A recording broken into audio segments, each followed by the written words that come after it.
दोस्तों, जय श्री राम, जय बालाजी महाराज की। आपका मेरे यूट्यूब चैनल हनुमंत कृपा 0005 में स्वागत है।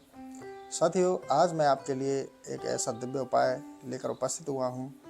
साथियों, निर्धनता और गरीबी से छुटकारा पाने के लिए हनुमान जी का ये उपाय करें, जिससे निश्चित ही आपके लिए धन के मार्ग खुल जाएंगे और धीरे धीरे आपकी निर्धनता समाप्त हो जाएगी। ऐसा इस उपाय का प्रभाव है। तो साथियों, जिन निर्धन और गरीब व्यक्तियों के पास जिनके पास पैसा नहीं होता है, निर्धनता रहती है हमेशा, तो साथियों जिनके पास धन नहीं है वो ही धन की महत्ता को समझ सकते हैं।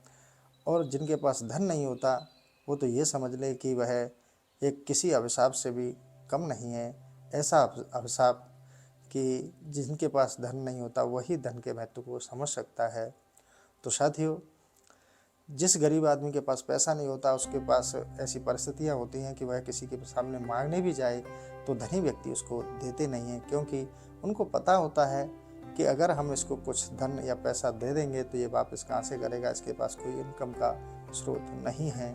तो साथियों, कई बार क्या होता है, कोई व्यक्ति बीमार भी होता है और उसके पास धन नहीं होता है तो वह मृत्यु को भी प्राप्त हो जाता है। और उसके जो परिवार होता है, बच्चे होते हैं, वो भी दर दर की ठोकरें खाते हैं, क्योंकि गरीबी बहुत ही बड़ा जीवन में किसी अभिशाप से कम नहीं होती। तो साथियों, मैं चाहता हूँ कि किसी के जीवन में ऐसी कोई गरीबी ना हो, हर कोई इतना संपन्न हो, ऐसा रोजगार हो जिससे वह अपने परिवार को चला सके। तो साथियों, ऐसा ही मैं आपके लिए एक हनुमान जी का उपाय लेकर उपस्थित हुआ हूँ। इस उपाय को अगर व्यक्ति अच्छे भाव के साथ करता है तो निश्चित ही उसके धन प्राप्ति के मार्ग खुल जाते हैं। उसे कहीं न कहीं से ऐसा रोजगार प्राप्त हो जाता है जिससे वह अपने परिवार को अच्छी तरह से चलाने में सक्षम हो जाता है। तो साथियों, अधिक समय ना लेते हुए मैं आपको अब विधि और उपाय की ओर ले चलता हूँ। उससे पहले आपसे मैं एक निवेदन करता हूँ कि साथियों, अगर आप हमारे चैनल पर नए हैं तो चैनल को आप सब्सक्राइब कर लें, बेल आइकन को प्रेस कर लें, जिससे हमारे चैनल का जो वीडियो है, नोटिफिकेशन है वीडियो का, वो आपको सबसे पहले प्राप्त हो। और साथियों, अगर आप अपनी कोई अर्जी लगवाना चाहते हैं हमारे चैनल के माध्यम से, तो आप सामूहिक अर्जी हमारे द्वारा लगाई जाती है। तो आप हमें, हमारा व्हाट्सएप नंबर है 6378992357। इस पर आप अपना नाम और अपनी जो उक्त अर्जी है वो लिखकर व्हाट्सएप करें। निश्चित हम आपकी अर्जी लगा दिया करेंगे। तो साथियों, अब मैं आपको ज़्यादा समय ना लेते हुए उपाय की ओर ले चलता हूँ। तो यह साथियों, आपको उपाय मंगलवार के शुक्ल पक्ष में करना है। ये आप देख लें, आपका समय निर्धारित कर लें कि आपको कब करना है। अगर ये शुक्ल पक्ष में किया जाता है तो अधिक ज़्यादा लाभदायी होता है, अन्यथा आप कभी भी किसी भी मंगलवार से यह उपाय कर सकते हैं। अब साथियों, आपको सुबह जल्दी उठकर स्नान आदि से निवृत्त हो जाना है। अगर आपके पास लाल वस्त्र हैं तो आप लाल वस्त्र धारण कर लें, अगर नहीं है तो गले में कोई भी लाल वस्त्र आप पहनकर डालकर मंदिर जाएं।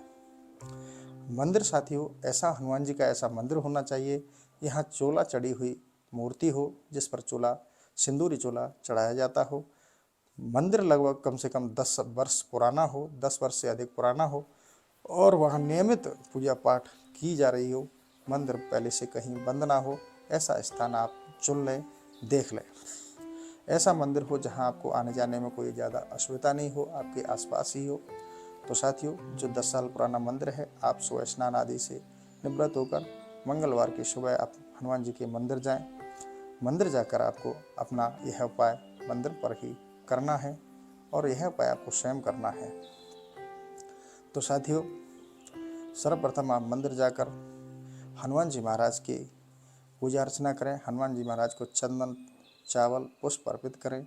फिर आप अपना एक गाय का दीपक, घी का दीपक जलाएं और भोग प्रसाद, जल, स्वच्छ जल रखें और फल आदि का भोग लगाएं। मिष्ठान वगैरह का भोग न लगाएं, क्योंकि वह अशुद्ध होते हैं।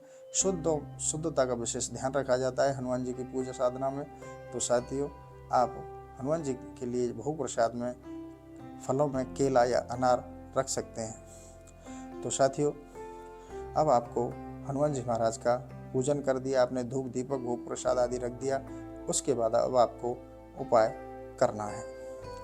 आपको साथियों एक जटा नारियल लेना है, और जटा नारियल पर आपको थोड़ा सिंदूर में चमेली का तेल मिलाकर आपको उस पर राम शब्द लिखना है। राम आप उंगली से लिख सकते हैं या किसी लकड़ी से भी लिख सकते हैं। जैसे आपकी सुविधा हो आप वैसे लिख लें। अब आपने जटा नारियल पर राम लिख लिया। अब उस पर थोड़ा सा मौली बांध दें। मौली यानी कि कलावा, सूती कलावा उस पर बांध दें और आप उस पर 2 साबुत लौंग रख दें। 2 साबुत लौंग रखकर अब आप हनुमान जी से अपना निवेदन करें कि हे हनुमान जी महाराज, मेरा नाम ये है, मैं आपके इस मंदिर पर मैं अपना ये अनुष्ठान कर रहा हूँ। मैं आपके मंदिर पर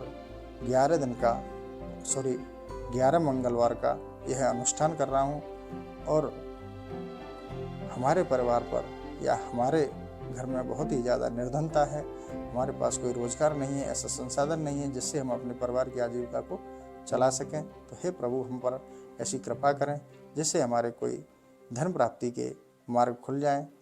ऐसा कहकर अपना वह नारियल श्री हनुमान जी महाराज के चरणों में रख दें। उसको रखने के बाद में आपको 3 हनुमान चालीसा वहीं मंदिर में बैठकर एक आसन पर करनी है। 3 हनुमान चालीसा को करने के बाद में आपको एक मिट्टी का दीपक लेना है और उसमें एक लंबी बत्ती बनानी है। रुई की, कॉटन की एक बत्ती बना लेना और एक बत्ती बनाकर उस मिट्टी के दीपक में बत्ती रखकर उसमें थोड़ा सा सरसों का तेल डालना है और 2 साबुत लौंग उस दीपक के अंदर आपको डालनी है। उस दीपक को जलाकर आपको उस सरसों के तेल के दीपक से ही हनुमान जी की आरती बोलकर आरती करनी है। इस तरह आपका अनुष्ठान यहाँ पूर्ण हो जाता है। तो साथियों, यह अनुष्ठान आपको लगातार 11 मंगलवार करना है।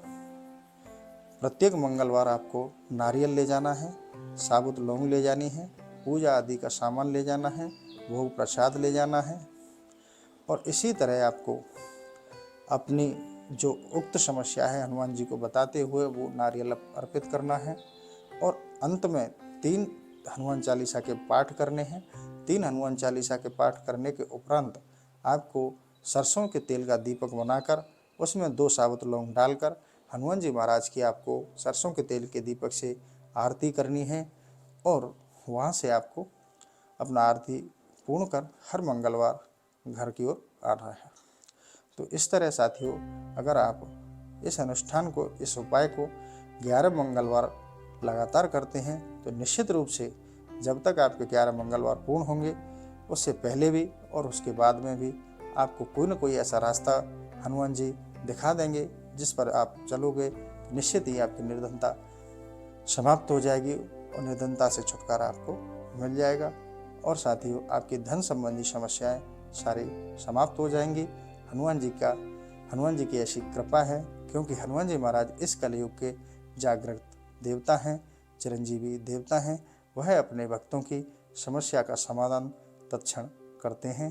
पर साथियों, विशेष बात यह है कि सारा जो उपाय है अच्छे भाव से किया जाए और अच्छे प्रेम पूर्वक, भक्ति पूर्वक किया जाए और इस अनुष्ठान के दौरान आप सात्विक रहें और जिस मंगलवार को अगर आप यह अनुष्ठान कर रहे हैं उस दिन अगर आप व्रत रखकर यह अनुष्ठान करते हैं तो और ही ज़्यादा फलदायी होता है। तो अगर व्रत रखकर यह अनुष्ठान करें तो ज़्यादा ही उत्तम होगा। साथियों, जिस व्यक्ति को हमने बताया, जिन लोगों ने यह अनुष्ठान किया, उन्होंने आज तक बहुत सारी सफलताएं पाई हैं, उनके बहुत सारे धन के रास्ते खुले हैं, रोजगार भी प्राप्त हुए हैं। तो साथियों, जिन लोगों ने इस उपाय को किया, किसी को भी असफलता नहीं मिली है, सभी व्यक्ति असफल है, ये हमारा अनुभव है। अगर साथियों, अगर आपके ऐसी कोई निर्धनता संबंधी, गरीबी संबंधी समस्या है तो आप इस उपाय को अवश्य करें जिससे आपके धन के रास्ते खुल जाए और आप एक सक्षम व्यक्ति के रूप में हो जाएं, जिससे आप अपने परिवार को ढंग से चला पाएँ। तो साथियों, अगर आप व्रत रखकर इस अनुष्ठान को 11 मंगलवार लगातार करते हैं, हर मंगलवार आपको नारियल ले जाना है, हर बार हनुमान जी महाराज को जो मैंने प्रक्रिया बताई है उसी तरीके से आपको पूजा अर्चना करनी है। 3 हनुमान चालीसा के पाठ करने हैं, सरसों के तेल का दीपक जलाकर उसमें 2 लौंग डालकर हनुमान जी महाराज की आरती करनी है। यहाँ आपका पूरा अनुष्ठान हो जाता है। यह नियमित आप लगातार 11 दिन करते हैं। अगर आप मेला वक्त में बीच में कोई समस्या आ जाती है, मासिक धर्म वाली समस्या आ जाती है, आप अनुष्ठान पूर्ण नहीं कर पाई या बीच में आपका समय छूट गया, ऐसा नहीं होगा कि आपका यह अनुष्ठान बीच में टूट जाए। आप 5 दिन का जो आपका कष्ट का समय है, उससे आप निवृत्त होकर उन्हें अपना अगले मंगलवार से पाठ अनुष्ठान करें, उपाय करें। यह आपका बीच में नहीं टूटेगा, क्योंकि महिलाओं के लिए इस उपाय में छूट दी गई है कि वह अगर किसी का एक मंगलवार बीच में छूट जाता है या रह जाता है, तो वह अपना यह उपाय कंटिन्यू करते हुए अगले मंगलवार को कर सकती है।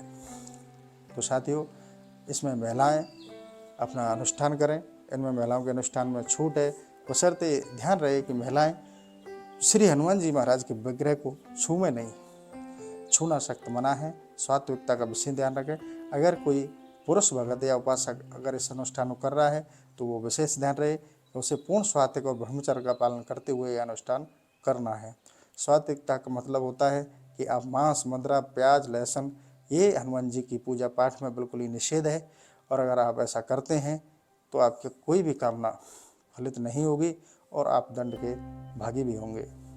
तो साथियों, आप सात्विक और सद्भाव से, अच्छे भाव से आप इस उपाय को करें, तो निश्चित ही हमारा अनुभव है कि आपकी जो मनोरथ है, जो भी आपकी मनोकामना है, वो पूर्ण होगी। क्योंकि साथियों, बहुत सारे लोगों ने, बहुत सारे भक्तों ने इसको उपाय को हमने बताया, उन्होंने किया, उनकी सफलता मिली। उनके कमेंट्स भी आते हैं कि हमारे ये रोजगार प्राप्त हुआ, या हमारा यहाँ से ये काम अटका हुआ था, हमारा ये काम ऐसे हो गया। तो साथियों, आप निश्चिंत ही इस उपाय को करें और आप आश्वस्त रहें कि आपको सफलता अवश्य मिलेगी। बशर्ते आपको इसमें समय लगेगा, क्योंकि 2 से ढाई महीने का इसमें समय लगता है। तो आप समय पर और अच्छे भाव के साथ इस उपाय को करें और आपको निश्चित रूप से सफलता मिलेगी। साथियों, इसी के साथ मैं अपने इस सेशन को यहीं समाप्त करता हूँ और आशा करता हूँ कि आप कमेंट्स में अपने विचार अवश्य रखेंगे। तो अपना विचार रखें। अगर आपकी कोई भी हनुमान जी की भक्ति से जुड़ी हुई कोई प्रश्न है, जिज्ञासा है, तो आप हमें कमेंट के माध्यम से बताएं, तो हम आपकी समस्याओं का समाधान जरूर करेंगे। इसी के साथ साथियों, मैं अपने इस सेशन को यहीं समाप्त करता हूँ। जय श्री राम, जय बालाजी महाराज की।